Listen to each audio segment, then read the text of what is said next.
uma questão que é discutida muito hoje, o Sacani e Rodrigo, que é a questão de a Bíblia é anti-ciência. E a ciência é anti... Eu queria começar até pelo Sacani. Sacani é bom. O que você acha disso? É exatamente isso? Quem acredita na Bíblia é contra a ciência? Porque existe hoje essa dicotomia. Eu acredito na Bíblia, eu sou contra a ciência. Então, eu já falei isso aí várias vezes, né? A gente até falamos disso aí. Cara, existe essa visão totalmente errada de que, por exemplo, assim, o cientista, primeiro que ele tem que ser ateu. Não tem nada a ver, entendeu? Aliás, tem muitos, talvez a maioria, não sei, a esmagadora maioria não seja, entendeu? Eles acreditam em Deus, acreditam, são religiosos e tal. Eu falo, por exemplo, do meu orientador de mestrado e doutorado, ele era monge budista, cara.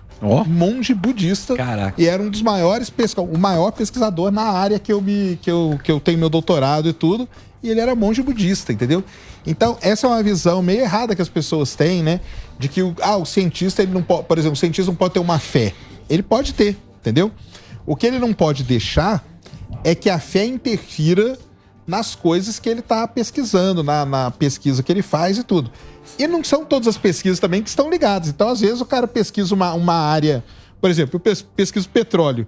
E se eu acreditasse em Deus, numa coisa nem interferiria na outra, porque não tem nada a ver uma coisa com a outra. Mas o lance é tentar separar o que o Rodrigo falou até, né? De você separar a fé, a crença, né? De você fazer o experimento e tudo mais. Então, às vezes o pessoal fala assim, o cientista, você acredita na teoria das cordas? Cara, eu não tenho que nem acreditar e nem desacreditar. Eu vou lá e vejo. Se ela tiver teoricamente tá certinho e tal, pode existir. Só que aí o cientista, ele precisa de uma coisa observacional. Então, assim, tanto que hoje os prêmios Nobel, hoje, principalmente o de física, ele é dado para dois grupos. Um grupo teórico, o cara que teorizou aquilo lá, que tá beleza, teoricamente tá perfeito, e um grupo que fez o experimento para observar aquilo. Porque enquanto você não fizer o experimento para aquilo que você teorizou, fica só numa teoria que a gente chama. Então, assim, para mim não tem nada disso, entendeu? Eu tenho vários colegas que são religiosos. O James Webb mostra a criação do mundo. Como você não colocar o que ele tá mandando e o que já recebeu? Como não colocar Deus naquela criação, tudo daquelas fotos que vocês estão recebendo? Aí é que você não pode fazer, cara. Tá vendo? Entendeu? Tá vendo? Reprovado. Vai deixar Quando você analisa, por exemplo, pegar uma foto do James Webb com aquelas galáxias lá, aquilo lá tem toda uma coisa, uma física por trás, uma astrofísica que também por trás e tudo. Que também o homem que fez aquilo lá. Você sabe, bicho. O homem que Você sabe que aqueles caras tinham uma centelha. Se não é Deus... Se não é emprestado. Se Deus não empresta aquilo, o cara não ia... Porque esse telescópio é uma coisa espetacular. Mas esse exemplo que o fuzil deu é muito bom, porque às vezes eu posso pegar a foto do James Webb, vamos supor que eu fosse um cara totalmente religioso. Em vez de eu olhar para o lado físico, astrofísico daquilo, eu colocaria a fé em cima e falaria, tá aqui, ó, pronto, Deus criou tudo isso aqui, tá pronto e tá desse jeito, entendeu? Então, a diferença é essa, é você pegar essas coisas, o mundo natural que a gente chama, né, as ciências naturais, que acaba tendo muita ligação com o lado religioso, mas se você... por acaso seja religioso, tenha uma religião, acredite em Deus e não tem problema nenhum, isso eu já falei, entendeu? Cara, o pessoal fala assim, você é ateu, quer dizer que você quer contra os caras? Eu não sou contra ninguém, cara. Quem sou eu pra ser contra alguém? Você tem a centelha. Quem sou eu pra ser contra alguém? Cara, se o cara quer acreditar, aquilo lá faz bem pra ele, cara, tá excelente. Por esses telescópios, isso é espetacular. É espetacular, porque, você tinha lá o Hubble, que era o velho, né? Você tinha o velho que fez com a lente maior. Porque colocavam, porque desfocava. E era meio míope e tal. Aí o cara fez o Hubble, que teve que arrumar aquilo. O astronauta lá. O cara falou, puta, errou o negócio. Aí, alguém rezou pro anjo da guarda.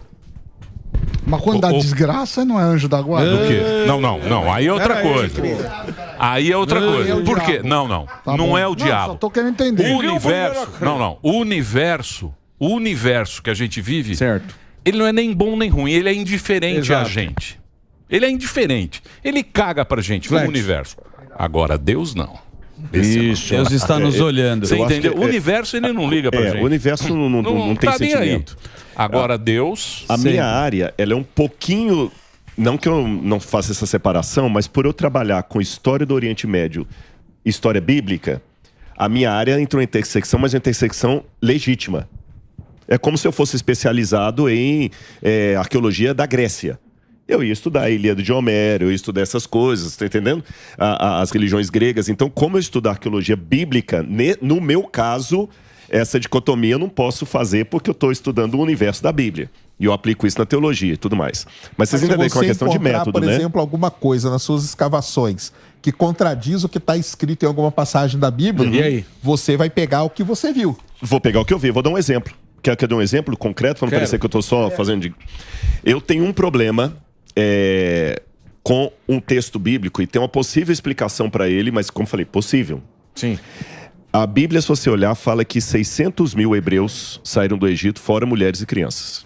Se a gente jogar uma média de 3, 4 pessoas por família, eu estou falando em torno de 2 milhões de pessoas que saíram do Egito. Só que a conta não bate. Porque Jericó era um negócio desse tamanho. Como é que 2 milhões de pessoas vão cercar Jericó? Como é que eles passaram por estreito ali? Como é que passaram pelo Mar Vermelho? A conta não bate. O Egito, na época, tinha 4 milhões de pessoas. Como é que a gente sabe essa estatística? A gente randomiza pelo número de casos e tudo mais. Como é que eu explico? Não fecha a Folha conta. de São Paulo fez uma possibilidade que alguns colocam é que a palavra Alep, em hebraico, pode significar 1000, família ou clã. Então, de repente, pode ser que aqueles 600 ali sejam 600 famílias ou 600 clãs. É uma possibilidade. Agora, uma certeza absoluta, eu não tenho. Então, com a Bíblia também eu trabalho com hipóteses. Vou dar outro exemplo. Quando encontraram toda a dinastia dos reis da Babilônia, o último rei da Babilônia era Nabonido. Mas a Bíblia diz que o último rei da Babilônia era Beltesazar. Mas é Nabonido, não tem no Beltesazar. Só muito tempo depois que encontraram um tablete no Museu Britânico lá, da oração de Nabonido, onde ele pede oração pelo filho dele, Beltesazar. E o Nabonido estava fora de Babilônia quando ela foi atacada pelos persas. E quem estava no comando era o seu filho, Beltesazar, que morreu. Mas se não fosse esse achado arqueológico, eu falaria assim, olha, a Bíblia diz que é Nabonido, que é Beltesazar, mas a arqueologia diz que é Nabonido. Eu não tenho uma explicação. Entenderam? Entendi. Eu não falo assim, é mentira da arqueologia, teoria da conspiração. Aí que passa o ponto. Então a gente vai trabalhando também com verdades provisórias e assim que a gente... E só uma última coisa que eu lembrei aqui para responder a vocês. A única diferença entre mim e o Sérgio, e aí eu tenho que concordar com ele da mão, é que quando chega nesse aspecto da nossa divergência, nós saímos da ciência. Nós vamos para o lado da filosofia. A questão do cientista que crê em Deus, do que não crê em Deus, é a mesma. Você olha para o fenômeno e fala, isso aqui está acontecendo assim, assim, assim, assim. Um fala, eu não preciso de Deus para explicar isso. O outro fala assim, não, mas isso não pode ter vindo do acaso. Rodrigo, agora, deixa eu... Peraí, só essa diferença.